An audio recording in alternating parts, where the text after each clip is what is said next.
Good morning. Good morning. Woohoo! So here we are on our morning walk again, ready to bring you the latest updates in our relationship classroom.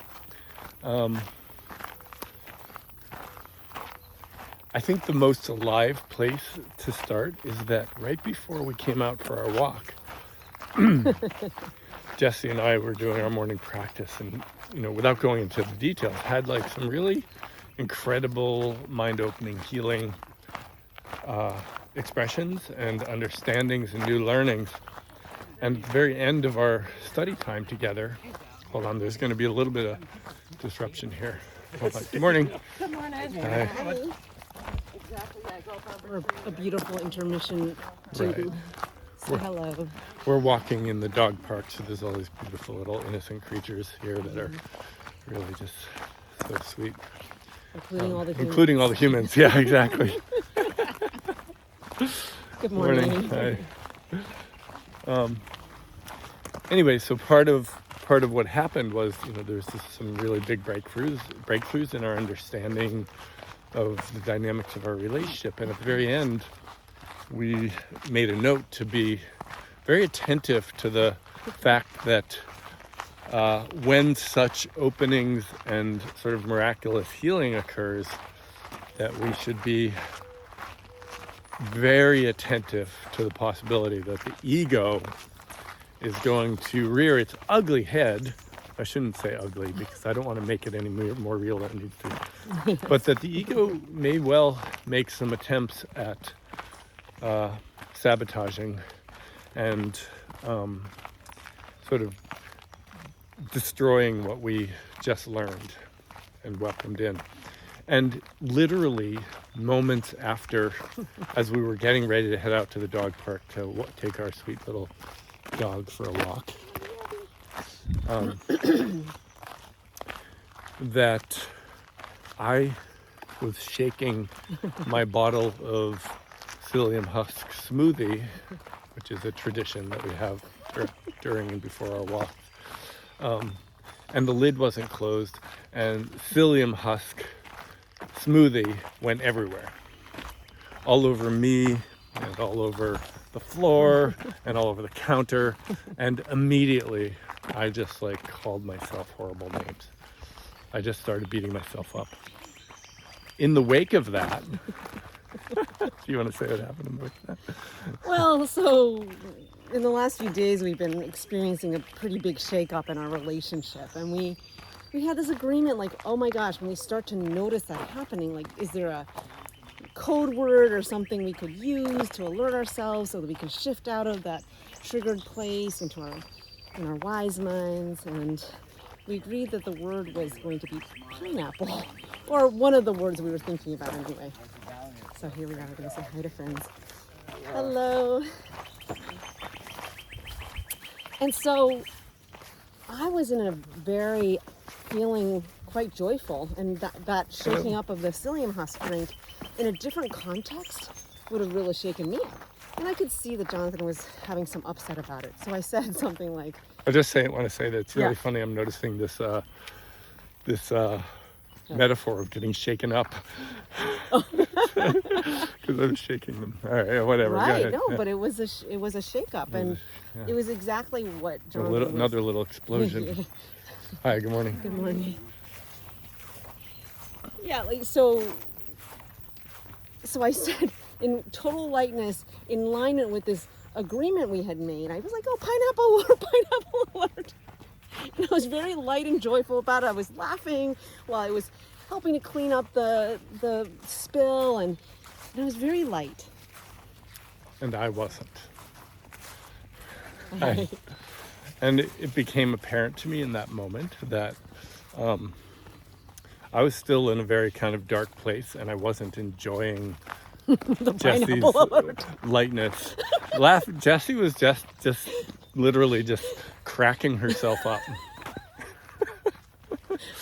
And which by the way was a break in pattern. Which was exactly. So let's name that first. Yeah. Go ahead.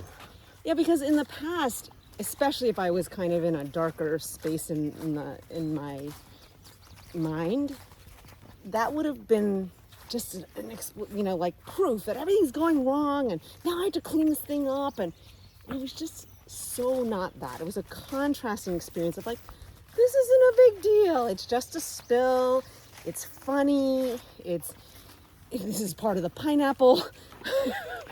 Pineapple, by the way, is our safe word. Right. Just for context, we've decided on the word pineapple as a way of reminding ourselves when we're getting pulled into the ego's insanity, basically. Right. So that's what I was like, pineapple alert, and I was having so much fun with it, which feels very different than the way I might have reacted in the past. Right. So it's been one of Jesse's thing to be very self-judgmental and self-critical. More so than like judging me. Like I almost guess like if I spilled psyllium husk smoothie all over the place, Jessie would find some way to beat herself up about it. And I'll just admit, in the moment I was like, oh, maybe I shouldn't have made, I did start trying to problem solve on the level of form, and then I dropped it. Because literally it was me that left the lid open. I opened it, took a sip, and then didn't close it, and then shook it, and it went all over the place. So anyways, Jessie was having a grand old time. Pineapple alert. And in my mind, I'm like, this isn't funny. Jessie's totally not funny right now. In fact, she's totally irritating. This was... By the way, I was totally funny. It was totally not funny. To Jonathan, who was in this. Yeah, and so I was just watching how I was doing two things. One was that I was judging myself really harshly for doing this stupid thing that now was requiring me and Jessie to both clean up my mess. And I was like, God, this really sucks, because I just had this great morning. We had these great insights. And now all of a sudden, good morning, all of a sudden, here I am back in the swamp. Which he had named a few minutes ago that would happen. Right. I had named right before we finished our study that we should just keep an alert for the ego coming back and, going, as we call saying, suspicious to vicious. It gets really threatened when we have breakthroughs and see through its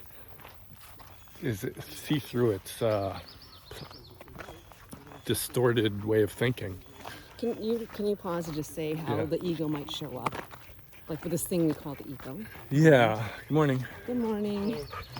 Yeah, the way that the ego, or we also refer to it as the false self, or the wrong teacher, the fearful self, the wrong teacher in the mind, the voice of doubt and fear.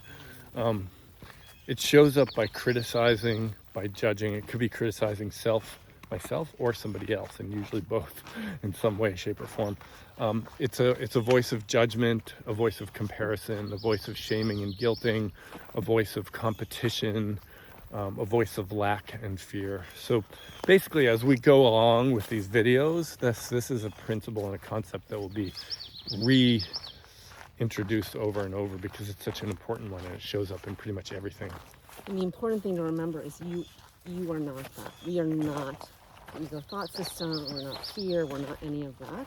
You may not really relate to that right now, and we also have our own not relating to that, but just for reference, or a reference point.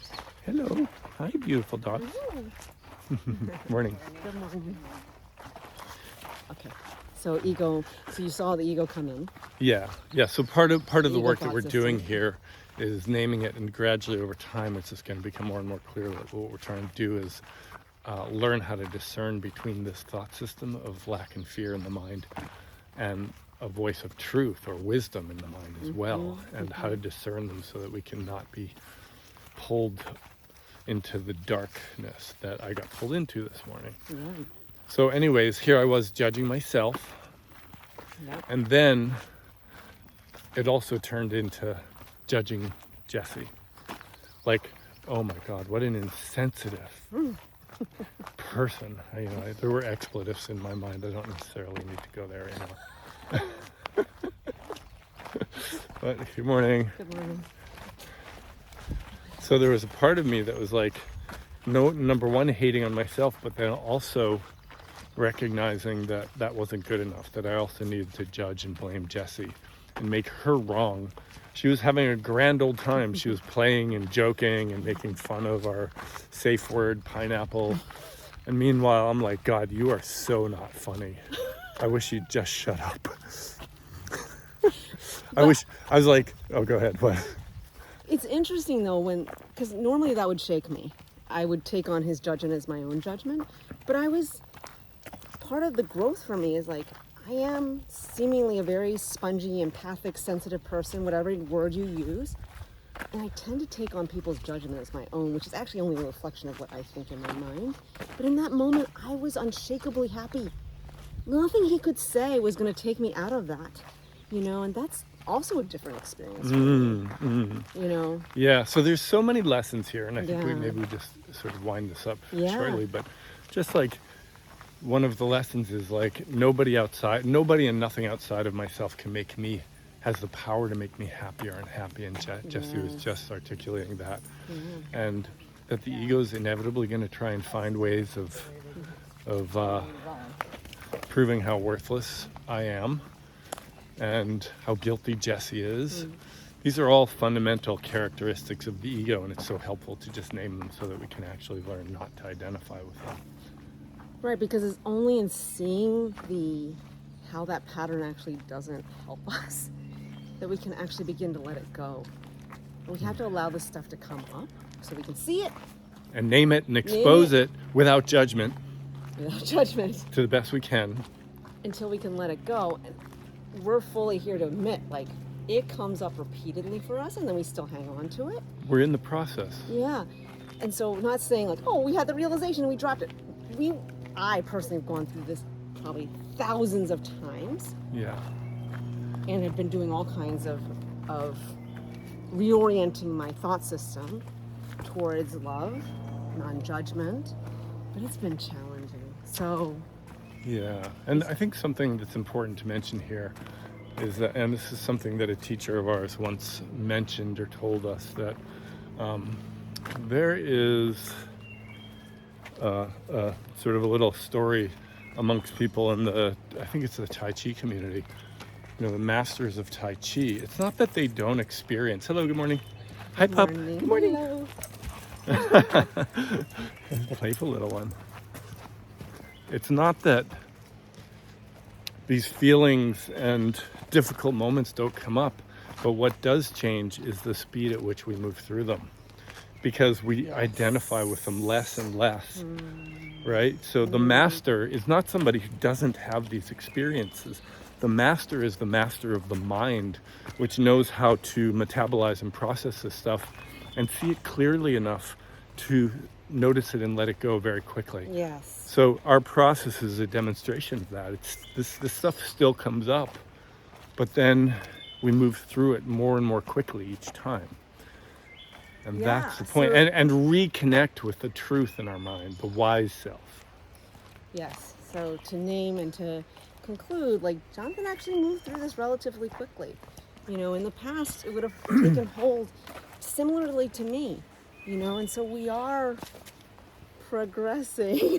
Yeah, and our intention is, part of what's important about this is we talk about it, we communicate about it immediately when possible. And part of this journey that we're on right now is to communicate it with you, our listeners, because that also helps us transform, and also it helps us to extend what we're learning to you so that you can practice this as well. And our goal is to cultivate a community of people that really become skillful in the ability to learn how to discern between truth and an illusion in the mind, and really find a whole other level of relaxation and happiness. True happiness, true liberation, true peace. Yeah. So with that, maybe we'll bring it to an end there, and we'll see you really soon. All right, thank you. Bye. Bye. Cool. We did it.